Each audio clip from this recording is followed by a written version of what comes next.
Hello जी everyone, कैसे हैं आप सभी लोग। तो फाइनली हम लोगों ने स्टार्ट कर दी थी अपनी pharmaceutical jurisprudence your semester fifth.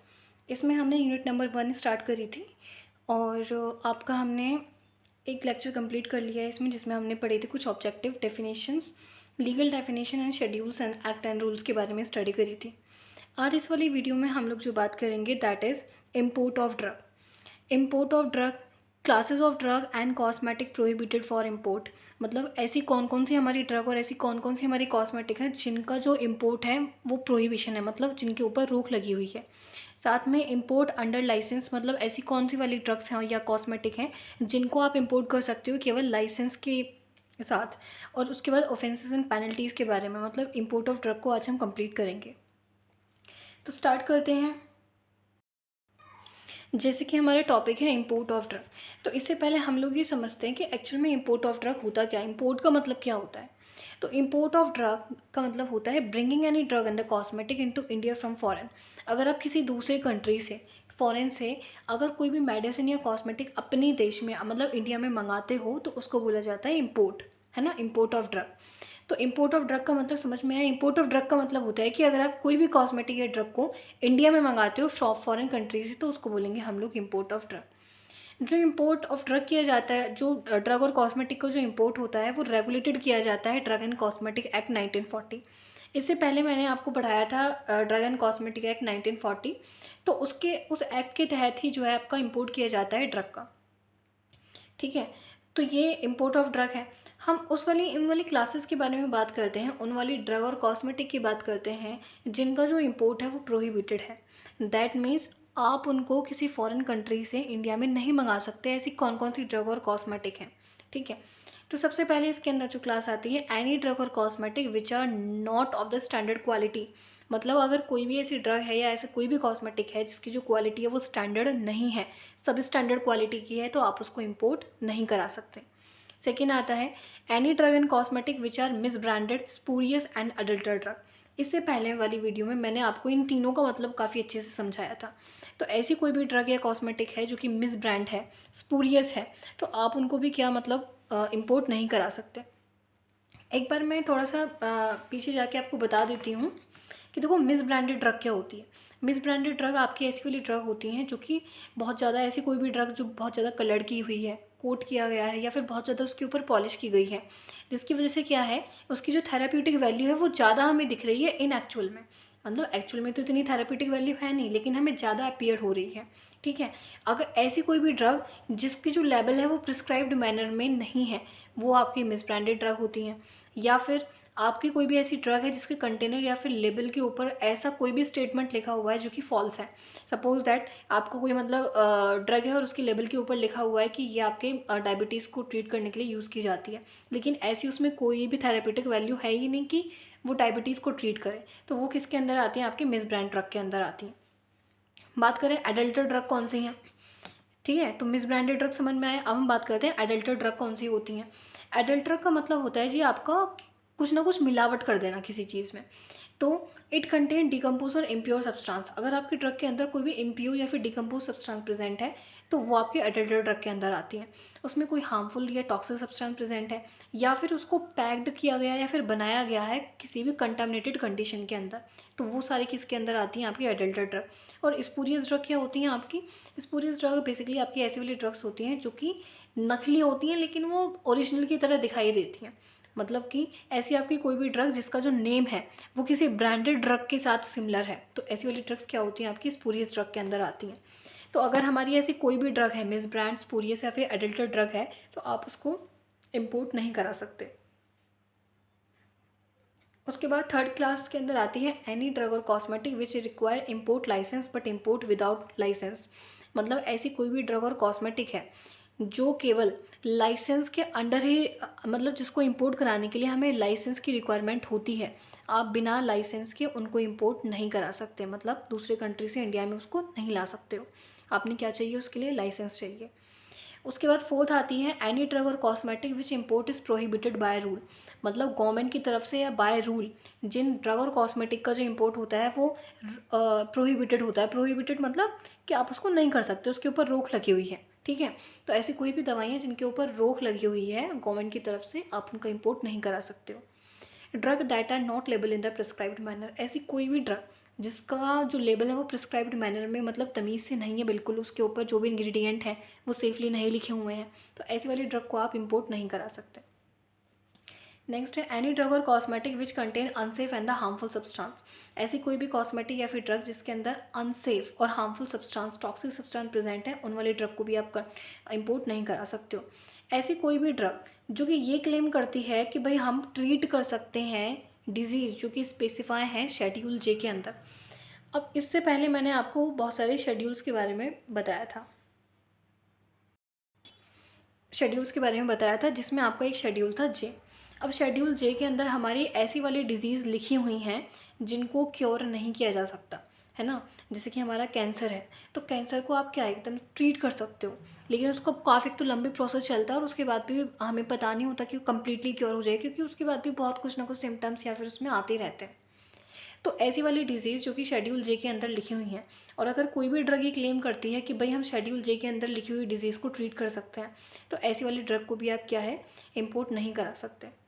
Any drug और cosmetic which are manufacture sell और distributed is prohibited in country of its origin, मतलब कि ऐसी कोई भी ड्रग और कॉस्मेटिक, ना तो आप उसको मतलब ऐसी कोई भी ड्रग और कॉस्मेटिक जिसका जो मैन्युफैक्चरिंग है, सेल्स है और डिस्ट्रीब्यूशन वो प्रोहिबिटेड है उसकी खुद की कंट्री के अंदर, तो आप उनको क्या है इम्पोर्ट नहीं करा सकते हो। और ऐसी कोई भी drug expiry date after imported, मतलब ये तो सिंपल कॉमन सी बात है, अगर कोई भी ड्रग हमारी एक्सपायर हो गई है तो आप उसको इम्पोर्ट कराओगे ही नहीं, ठीक है। तो ये हमारी ऐसी क्लासेस वाली ड्रग्स हैं जिनका जो इम्पोर्ट है वो प्रोहिबिटेड है, तो ये सारी क्लासेस इसके अंदर आ जाती हैं। उसके बाद अब हम उन वाली ड्रग्स के बारे में बात करते हैं जिनको इम्पोर्ट करा सकते हो केवल आप लाइसेंस के अंदर, ठीक है, जिनका इम्पोर्ट आप इजीली करा सकते हो लाइसेंस के अंदर। तो इसमें हमने ये वाला पढ़ लिया कि class of drug and cosmetic, जिन ऐसी वाली class of drug and cosmetic जिसका जो इम्पोर्ट है वो प्रोहिबिटेड है। अब हम ऐसी वाली ड्रग पढ़ेंगे कि ऐसी कौन कौन सी ड्रग्स हैं हमारी जिनको हम लोग इम्पोर्ट करा सकते हैं लाइसेंस के अंदर, ठीक है। तो वही है कि इम्पोर्ट अंडर लाइसेंस और परमिट। तो ये हमारी फॉलोइंग कुछ ड्रग होती हैं जिनको आप इम्पोर्ट करा सकते हो लाइसेंस के अंदर। इसके अंदर पहला कैटेगरी आती है हमारी drug specify in schedule C and C1 only. इससे पहले वाली वीडियो में देखो मैंने शेड्यूल पढ़ाए थे, और मैं रिक्वेस्ट करती हूँ कि आप ना उनको एक बार देख लो, अदरवाइज़ ये समझ में नहीं आएगा। एक बार मैं आपको दिखा देती हूँ, यहाँ पे देखो ये जो मैंने शेड्यूल्स पढ़ाए थे, तो शेड्यूल सी और C1 के अंदर हमारी कौन सी ड्रग्स आती हैं, बायोलॉजिकल प्रोडक्ट आते हैं, है ना। बायोलॉजिकल प्रोडक्ट आते हैं जिनको पेरेंटल रूट्स और नॉन पेरेंटल दोनों रूट से दिया जा सकता है। तो अगर आप इम्पोर्ट करा रहे हो शेड्यूल सी और C1 वाली ड्रग के लिए, तो आपने क्या करना है, ये कुछ फॉलोइंग कंडीशन होती हैं। अगर आप इनको इंपोर्ट करा रहे हो, मतलब अपने इंडिया में मंगा रहे हो इन एंटीबायोटिक वगैरह को जो शेड्यूल सी और C1 के अंदर लिखी हुई हैं, तो आपने उसके लिए लाइसेंस लेना पड़ेगा, और लाइसेंस लेने के लिए आपके पास ये सारी चीज़ होनी चाहिए। जैसे कि लाइसेंसी का मतलब क्या होता है, वो वाला पर्सन जो कि लाइसेंस को लेना चाहता है must have adequate facility for the storage. जो भी ड्रग आप मंगा रहे हो, इंपोर्ट करा रहे हो, आपके पास एक प्रॉपर स्टोरेज फैसिलिटी होनी चाहिए, मतलब एक प्रॉपर स्पेस होना चाहिए जहाँ पे आप उनको रख सको मेडिसिन को। Maintain the record for import of drug, साथ में जो भी ड्रग्स आपने इंपोर्ट कराई हैं, जो भी ड्रग्स आप मंगा रहे हो, आपने क्या करना है, उसका एक प्रॉपर एक रिकॉर्ड वहाँ पे बना के रखना है। Must allow the inspector to inspect the premises where, मतलब कि जिस भी स्टोरेज वाले एरिया में जहाँ पे भी आपने ड्रग को स्टोर करा है, आप वहाँ पे इंस्पेक्टर को भी अलाउ करो कि भाई आप आके यहाँ पे इंस्पेक्ट करो, ठीक है, ताकि कोई भी अगर वहाँ पे मिस्टेक वगैरह है तो उसको एक तरीके से अवॉइड किया जा सके। Sale supply the sample of drug for the examination, जैसे ही आपने ड्रग को मंगा लिया तो आप उसमें से थोड़ा सा जो सैंपल है एग्जामिनेशन और एनालिसिस के लिए भेजो। साथ में must comply with the undertaking given the form, और ये सारा जो शेड्यूल होता है, मतलब ये जो लाइसेंस लेने का जो पूरा प्रोसेस होता है किसके अंदर होता है, आपने पहले फॉर्म 9 को फिल करना होता है।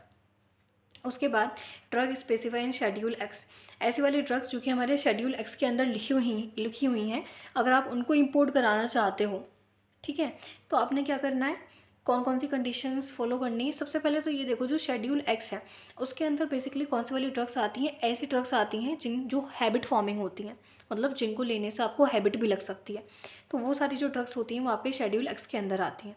अगर आप ऐसी ड्रग को मंगाना चाह रहे हो जो कि शेड्यूल एक्स के अंदर आती हैं, तो आपने क्या क्या कंडीशंस फॉलो करनी है। सबसे पहले सेम कंडीशन है कि आपने स्टोरेज फैसिलिटी होनी चाहिए, मतलब पूरा प्रॉपर अच्छे से स्पेस होना चाहिए जहाँ पे आप उनको रख सकते हो। जो भी एप्लीकेंट है, जो भी उनको मंगा रहा है, वो रेप्यूटेबल होना चाहिए अपने ऑक्यूपेशन के अंदर, एक पूरा अच्छे उसका रेपुटेशन रिस्पेक्ट होना चाहिए। Authority may refuse to grant the license if applicant fail to comply with the drug and the cosmetic act। मतलब कि अगर आपने लाइसेंस ग्रांट कर लिया, आपका जो लाइसेंस है वो लाइसेंस ऑथोरिटी के थ्रू रिफ्यूज़ भी किया जा सकता है। कब? जब आप ड्रग एंड कॉस्मेटिक एक्ट को कंप्लीटली फॉलो नहीं कर रहे हो, या पहली कंडीशन ये। दूसरी, if applicant previously licence was cancelled, मतलब कि उस जो भी पर्सन मंगा रहा है लाइसेंस, उसका जो पहला लाइसेंस था उसको कैंसल्ड किया जा चुका है। तो इन दोनों कंडीशंस में आपका जो लाइसेंस अथॉरिटी होती है वो आपके लाइसेंस को क्या कर सकती है, रिफ्यूज़ भी कर सकती है। तो ये सारी चीज़ आपने ये कंडीशंस ध्यान रखनी पड़ती हैं अगर आप उन ड्रग्स का इंपोर्ट कराए हो जो कि आपके शेड्यूल एक्स के अंदर लिखी हुई हैं। उसके बाद import of small quantity of drug for the test. देखो, अगर आप ऐसी किसी भी ड्रग को मंगाना चाह रहे हो, मतलब आपने स्मॉल क्वांटिटी में उन ड्रग को मंगाना है टेस्ट कराने के लिए बस, है ना। मतलब फॉरेन कंट्री में कुछ मेडिसिन बन रही है जो कि आप इंडिया में भी लाना चाहते हो, लेकिन आपने क्या है, सबसे पहले उसको टेस्ट करना है, तो आप स्मॉल क्वांटिटी के अंदर उसको इम्पोर्ट कराओगे सबसे पहले। तो अगर आपने ऐसी ड्रग को इम्पोर्ट कराना है तो आपने सबसे पहले जो आपका फॉर्म 11 होता है उसको फिल करना होता है, ठीक है। उसके बाद मस्ट मेंटेन प्रॉपर रिकॉर्ड। जो भी ड्रग आप मंगा रहे हो, इंपोर्ट करा रहे हो, उसके पास प्रॉपर आपके पास क्या होना चाहिए, उसका रिकॉर्ड होना चाहिए। उसके बाद थर्ड कंडीशन है कि licence must allow the inspector. उसके बाद जो भी पर्सन उनको इंपोर्ट कर रहा है तो वो इंस्पेक्टर को भी अलाउ करे कि आप हमारे स्टोरेज एरिया में आइए और जो भी हमने ड्रग को इंपोर्ट कराया आप उसको अच्छे से इंस्पेक्ट कर सकते हो, ठीक है। फोर्थ क्लास जो आती है, import of drug for the personal use. आप पर्सनल यूज़ के लिए भी अगर ड्रग को इंपोर्ट करा रहे हो तो क्या कंडीशन होती है, कैसे आपके लाइसेंस मिलना। देखो जी, पर्सनल यूज़ का क्या मतलब है। सपोज़ करो किसी पर्सन को ऐसी कोई प्रॉब्लम या ऐसी कोई बीमारी हो गई है, उसके लिए जो ड्रग्स मंगानी है, जो दवाइयाँ चाहिए, वो केवल फ़ॉरेन में मिलती हैं, है ना। तो आप क्या करोगे, फ़ॉरेन से उन दवाइयों को मंगाओगे, लेकिन उन दवाइयों को मंगाने के लिए आपके पास क्या होना चाहिए, लाइसेंस होना चाहिए। तो सबसे पहले तो ये इंश्योर हो कि जो भी वो ड्रग्स मंगाई जा रही हैं वो केवल पर्सनल यूज़ के लिए हैं। दैट मीन्स आपके पास एक प्रॉपर वो होने चाहिए, आपके डॉक्यूमेंट्स होना चाहिए और आप वो चीज़ दिखा सको कि हाँ, मुझे ये प्रॉपर एक डिजीज़ है जिसके लिए मैं क्या कर रहा हूँ, इन मेडिसिन को मंगा रहा हूँ, ठीक है। Drug must be declare to the customer collector if so directed. तो यही कहने का मतलब है कि आपके पास एक प्रॉपर डॉक्यूमेंट्स वगैरह होने चाहिए, उसमें डॉक्टर का पूरा आरएमपी लिखा होना चाहिए कि हाँ भाई, डॉक्टर के थ्रू आपको ये चीज़ अच्छे से। उसके बाद इसमें थर्ड होता है कि आप 100 डोज से ज़्यादा जो ड्रग हैं उनको इंपोर्ट करा सकते हो लाइसेंस के अंदर, और साथ में आपने फॉर्म फिल करने होते हैं 12A एंड 12B, ठीक है। फिफ्थ जो क्लास के अंदर होती है that is import of new drug. अगर आप किसी भी न्यू ड्रग का इंपोर्ट करा रहे हो तो सबसे पहले क्या है, आपके पास रिटन परमिशन होनी चाहिए लाइसेंस अथॉरिटी के थ्रू। जो लाइसेंस अथॉरिटी होती है उसके थ्रू आपके पास एक रिटन परमिशन होनी चाहिए, ठीक है, अगर आप न्यू ड्रग को इंपोर्ट करा रहे हो। साथ में आपके पास सारे evidence require related to the, अगर आप किसी भी नई ड्रग को मंगा रहे हो उससे पहले उस ड्रग की रिगार्डिंग जो उसकी स्ट्रेंथ है, जो उसकी प्योरिटी है, जो उसकी क्वालिटी है, या क्लिनिकल ट्रायल, सेफ्टी वगैरह, आपने सारे इसके प्रॉपर एविडेंस होने चाहिए, है ना। ऐसा नहीं आप कोई भी ड्रग्स को ऐसे ही मंगा लो। तो ये सारी क्या होती हैं, ये ऐसी ड्रग्स के नाम ही ऐसी क्लासेस हैं जिनको आप मंगा सकते हो, इंपोर्ट करा सकते हो अपने लाइसेंस के अंडर में। उसके बाद जो इसमें लास्ट टॉपिक बचता है इंपोर्ट ऑफ ड्रग के अंदर, that is offences and penalties. मतलब कि अगर आपने कोई गलती कर दी तो आपको क्या सज़ा हो सकती है, यहाँ पे ये बताया गया है। ऑफेंसेस देखो, अगर सपोज़ करो किसी भी पर्सन ने ऐसी वाली ड्रग्स को इंपोर्ट कराया जो कि एडल्टर्ड है, स्पूरियस है ना, और उसमें कुछ ना कुछ हार्मफुल सब्सटेंस प्रेजेंट है, और ठीक है, तो अगर किसी भी पर्सन ने ऐसी वाली ड्रग को इंपोर्ट कराया है तो पहली बार, अगर उसने पहली बार ये काम किया है तो उसको 3 साल के लिए जेल हो सकती है, साथ में उसको फ़ाइन भी लग सकता है 5,000 रुपीज़ का। अगर उसने कई बार ये गलती कर दी है, उसके बाद फिर से ये गलती करी है, उसने फिर से एडल्ट ड्रग को इंपोर्ट कराया है, तो उसको फिर जेल होगी 5 साल की, साथ में उस पर 10,000 रुपीज़ भी फ़ाइन लग सकता है, और ये दोनों काम भी हो सकते हैं। सेकेंड, अगर आपने प्रोहिबिटेड ड्रग को, मतलब ऐसी वाली ड्रग जो कि गवर्नमेंट के द्वारा प्रोहिबिटेड है, और आपने ऐसी ड्रग को इंडिया में मंगाया है, तो आपने अगर आपने फ़र्स्ट टाइम कराया तो आपको 6 महीने की जेल या आपको 500 रुपीज़ या फिर दोनों, ये क्या है, आपको फ़ाइन वहाँ पे लग सकता है। और अगर आपने बार बार ये काम किया, उसके बाद फिर से आपने प्रोहिबिटेड ड्रग को इंडिया में मंगा लिया, तो आपने जेल हो सकती है 1 साल के लिए, और आपने 1000 रुपीज़ भी उनको एज एन फ़ाइन देने होता है। थर्ड जो इसके अंदर आता है that is import of drug और cosmetic against any notifications issues under the section 10A। Section 10A के अंदर अगर कोई ऐसा नोटिफिकेशन आया कि भाई आप इन ड्रग और कॉस्मेटिक का इंपोर्ट नहीं करा सकते, उसके बाद भी आपने उन ड्रग और कॉस्मेटिक का इंपोर्ट कराया है, तो पहले टाइम में तो आपको जेल हो सकती है 3 ईयर्स की, और साथ में आपको 5000 रुपीज़ पे करने पड़ सकते हैं एज एन फाइन। और अगर बार बार ये काम हुआ है उसके बाद फिर आपने कर दिया तो 5 साल के लिए जेल और 10,000 रुपीज़, और दोनों ही कंडीशन आपके साथ हो सकती है। तो ये होते हैं पेनल्टीज़ एंड ऑफेंसेस, जो अगर आप गलत ड्रग को या फिर रूल्स के अगेंस्ट जाकर इंपोर्ट कराते हो ड्रग को, तो ये सारी पेनल्टीज़ उस पर्सन के ऊपर लग सकती हैं। तो आई होप आपने वीडियो समझ में आ गई होगी। कोई भी अगर आपको लगता है कि क्वेश्चन है या क्वेरी है तो आप मुझे कमेंट सेक्शन में पूछ सकते हो। कंप्लीट यूनिट कंप्लीट होने के बाद जो है मैं इसके जो नोट्स हैं वो अपने टेलीग्राम चैनल पे दे दूँगी, और टेलीग्राम चैनल की जो लिंक है वो आपको डिस्क्रिप्शन बॉक्स में मिल जाएगी, तो वहाँ पे जाइए और आप देख लीजिए। इससे पहले जो सेमेस्टर 5th के बहुत सारे ऐसे सब्जेक्ट्स हैं, आई मीन 4-5 सब्जेक्ट्स हैं आपके जो मैं कंप्लीट करा चुकी हूँ, उसमें 3-3 यूनिट, तो आप जाके प्लेलिस्ट में चेक कर सकते हो। तो उसके बाद आपका एक टॉपिक और है गया मैन्युफैक्चरिंग ऑफ ड्रग। थर्ड वाली वीडियो में हम इसको पूरा कंप्लीट कर देंगे और आपकी यूनिट नंबर 1 कंप्लीट हो जाएगी। So thanks to all of you, have a nice day, bye bye.